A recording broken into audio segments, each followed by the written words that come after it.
আসসালামু আলাইকুম বন্ধুরা, এলিমেন্টস ক্যাট ব্লকে সবাইকে স্বাগত জানাচ্ছি। তো দেখেন, এই বিড়ালটা কিন্তু অসম্ভব সুন্দর। তো এই বিড়ালটা আমি চিনি না, আজকে ফার্স্ট দেখলাম। বিড়ালটা কোত্থেকে আসছে জানি না। তো ওকে আমি বিভিন্ন নামে ডাকতেছিলাম, কিন্তু আমার ডাকে সাড়া দিতেছিল না। এইখানে যে ফাঁকা আছে, সেই ফাঁকা দিয়ে সে বাইরের বিড়ালগুলোকে দেখতেছিল আর কি যেন ভাবতেছিল। যাই হোক, তার ভাবনা আমার বোঝা সম্ভব না, কিন্তু আমি বারবার ডাকতেছিলাম তাকে, কিন্তু সে আমার ডাকে সাড়া দিচ্ছে না। মাঝে মধ্যে একটু একটু তাকাচ্ছে, কিন্তু আমাকে পাত্তা দিচ্ছে না।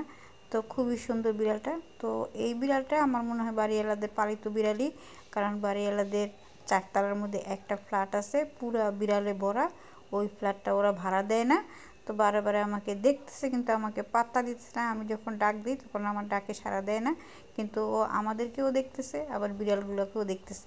তো যেটা বলছিলাম, চারতলা পুরো একটা ফ্ল্যাট ফাঁকা, সেই ফাঁকাটার মধ্যে অনেক বিড়াল আছে। তো সেইখানে কোন বিড়াল কবে হইলো, কি হইলো না হলো, সেগুলো তো আর জানি না। তো যেহেতু এটা এখানে বসে আছে, তো সেহেতু এটা বোঝা গেল যে বাড়িওয়ালাদের বিড়ালই উপর থেকে নেমে আসছে। হয়তো দরজা খোলা পাইছে, সেই জন্য নেমে এসে এখানে বসে বসে বাইরের দৃশ্য দেখতেছে। বাইরের দৃশ্যের সাথে পরিচিত না, কারণ ফ্ল্যাটের মধ্যে সারাদিন থাকলে বাইরের দৃশ্য দেখবো কীভাবে। তো এইখানে সে বাইরের দৃশ্য এবং অন্য অন্য বিড়ালগুলো দেখে অবাক হচ্ছে, এবং মনে মনে হয়তো বা ভাবছে যে আরে, আমি যদি ওদের মতো বাইরে যাইতে পারতাম, ওদের মতো যদি স্বাধীনভাবে চলাফেরা করতে পারতাম। তো যাই হোক, ওর কী ভাবনা সেটা ওই ভালো বুঝে। কিন্তু আমরাও এই বিড়ালটা দেখে খুশি হয়ে গেছি, কারণ বিড়ালটা এত সুন্দর দেখতে, কিন্তু অনেক সুন্দর বিড়ালটা। এখন কিন্তু ক্যামেরাতে তেমন একটা বোঝা যাচ্ছে না, কিন্তু বাস্তবে কিন্তু বিড়ালটা অনেক সুন্দর।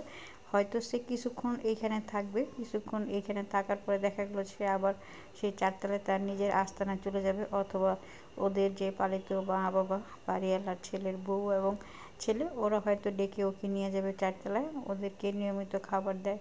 ওদের ওইখানে একটা খাটও আছে, চারতলায় একটা খাটও আছে বিড়ালে থাকার জন্য। বিড়াল সেই খাটের মধ্যে থাকে। তো একদিন আপনাদেরকে চারতলায় নিয়ে যাব এবং বাড়িওয়ালাদের সব বিড়াল দেখাবো। আজকে এ পর্যন্ত, আল্লাহ হাফেজ।